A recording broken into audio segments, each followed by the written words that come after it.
So I think nowadays there's probably a lot more people on the street in some respects than there were during the Victorian era, because there are less beds, there's less physical accommodation, there's less space for people to go to.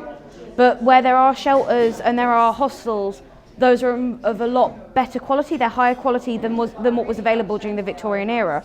And the police still nowadays, I think the same as back then, move people on, push people off the streets.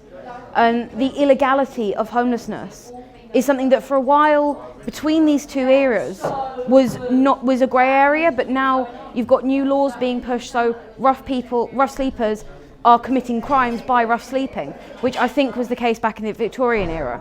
So that sort of dichotomy is returning, and that sort of similarity between the two situations, and especially over the past 10-15 years where that we've had the recession and the divide between rich and poor is increasing again, where it was decreasing. And that was something that's really clear in sort of what was going on with homelessness in the Victorian era.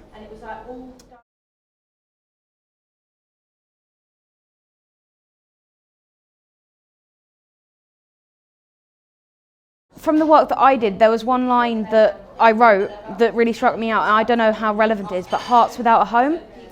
Like that idea of, because I guess we're all people in the Victorian era, people now, everyone's a human being, everyone has a heart, and we're looking for shelter, safety and warmth at the end of the day. And it's something that spans across time and it's relevant.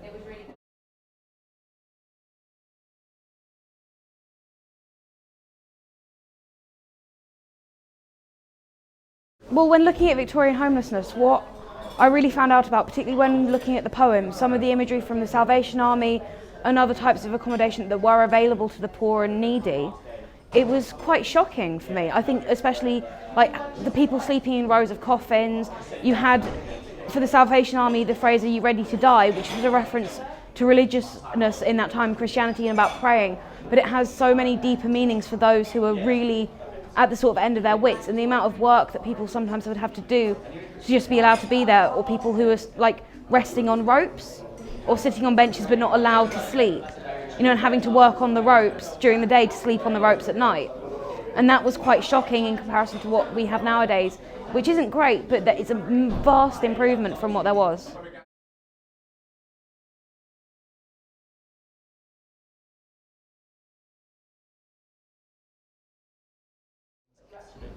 It was really interesting to see what other people had done, because I've done certain bits, but I wasn't involved in every step of the project. And so I really enjoyed the time lapse with the window and sort of everyone's ideas of what a home is, and the shift at the end where they went from home to hope. I felt, for me, that was kind of inspiring, and that it's something that I'm aiming for. It's something that a lot of people are aiming for, is to have a home and to have that hope.